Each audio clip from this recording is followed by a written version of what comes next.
Well, most common mistakes that students make when applying to schools, I believe, is the misperception that colleges are looking for the well-rounded student. When I went to college, and perhaps when both of you did, we were told that the buzzword was to be well-rounded, that you should be the candy striper, and you should be in the orchestra, and you should be you should do everything. You should do a little bit of everything. Colleges, from what I'm hearing talking to admissions people, now refer to those kinds of students as serial joiners. Okay, these are kids that join everything but really don't make any contribution.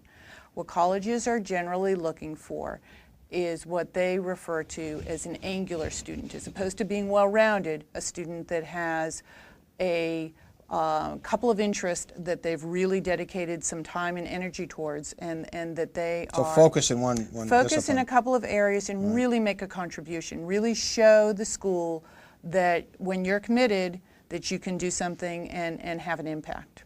That makes very good sense. What kind of advice generally do you give to students who make application or to come to you for advice?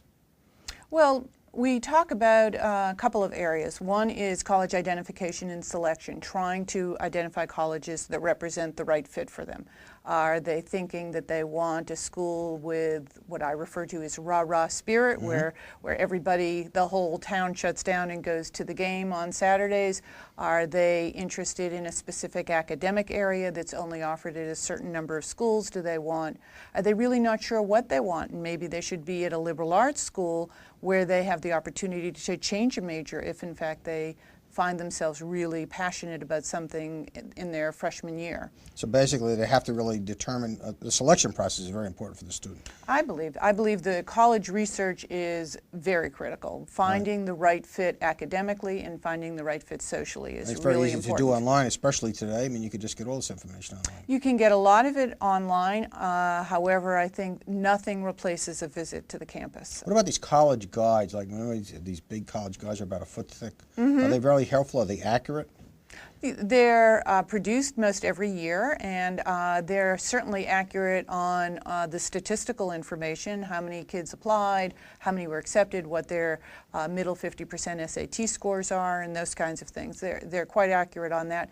They're meant to be, I think, more of a conversational piece as far as their commentaries on what kinds of kids go there, and would you be happy, because it's a very subjective decision. But I think they have some very valuable information. Suppose a student gets denied, okay? Can he apply for review his application? Is it helpful? Does it work? I mean, is it... Well, there's a if a student is deferred, okay. So in other words, students apply and they will often either be deferred and then they may even be waitlisted, and so their decision comes up again. If they are deferred, which is what happens to a lot of students when they apply early in the fall and they don't get into their first choice, they're often not rejected, but they're often deferred.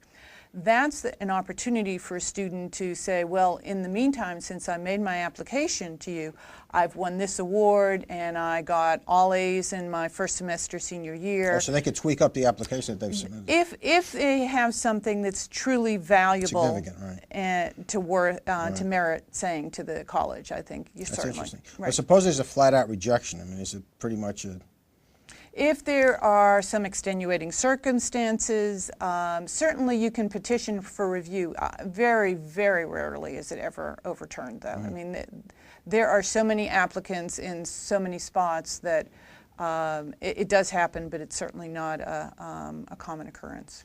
What about commuting and boarding? I mean, are there any statistics showing that people are now, because of the economy, and again, remember that this is a financial self-defense show, so we're very sensitive to those topics.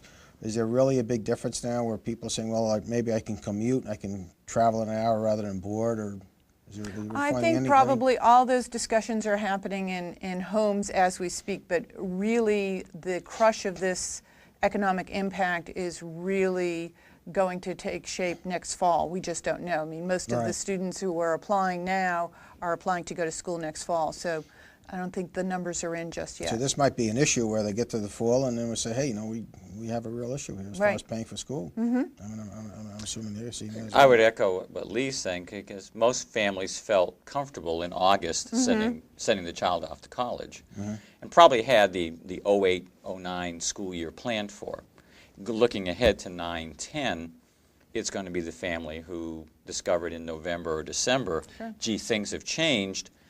We had this year covered, but do we have next year covered? Right. And I think that's where we're going to see more of the financial concerns, because they were doing good last summer, and things changed literally almost overnight for so many families. And incredible. I think looking ahead is probably where some of the hard decisions are now being made. Right. Along those lines, with reference to these financial aid applications, I know divorces have increased. Okay, are we now seeing some complications in the application process with divorces? Custodial issues, who pays for what? I mean, this is a whole new It's organ. interesting because the applications for financial aid very clearly outline what to do when there's a divorced or separated family situation. And the instructions are pretty straightforward. If you're in this circumstance, you fill the form out this way, and if you're in that circumstance, you fill the form out that way. What we can't get into at the school level is what's the agreement between the two parents. So if the form dictates that, say, the mother should fill the form out, if the court order says, but daddy has to take care of things, that's between them. It won't be reflected on the applications itself. I would hope families in those circumstances are having candid conversations about, okay, when the time comes, or now that this has happened, here's where we plan to go ahead and how we plan to proceed with this. Unfortunately, sometimes it's the student who gets caught in the middle saying, you know, I'm supposed to do X, but the agreement says Y, and what do I do when the two aren't the same?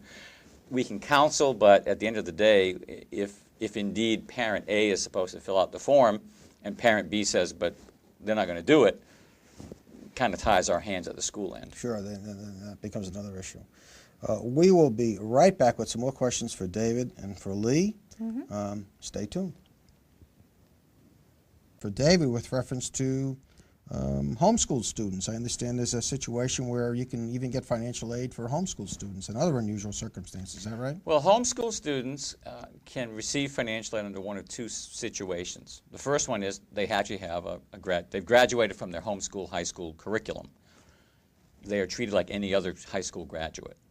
In the instance where there may be a homeschool student who didn't formally graduate, there's a provision called ability to benefit, and it's an obscure provision, but the student can come and basically take a test, show they're ready for college, and then again they're treated like any other student coming out of high school going to college. So there's really no difference if they've been homeschooled or gone to traditional high school. So the opportunities are really out there for everybody. Absolutely. As far as financial aid. That's great to know. If somebody wanted to get help with a financial aid application, who do they see? Are there private organizations that do that, or does every school have a financial aid officer?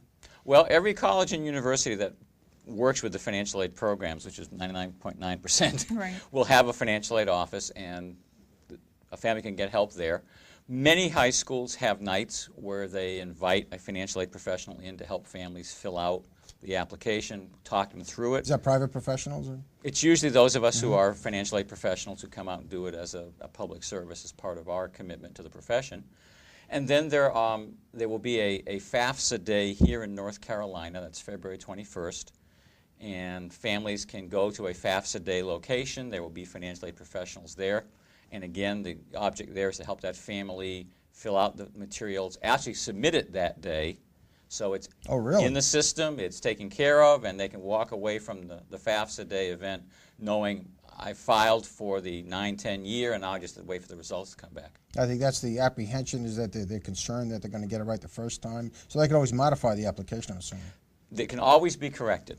Okay. There's always the opportunity to correct it. That's great to know. Ideally, you do it right the first time, because then it's cleaner for everybody. But if there mistakes are made or had to make an estimate and then have to go back later and make that estimate into something actual, it can always be fixed.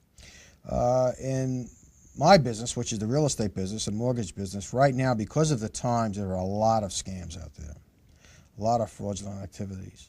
Have you been seeing this? Have you heard of them, scams coming out with financial aid situations? There have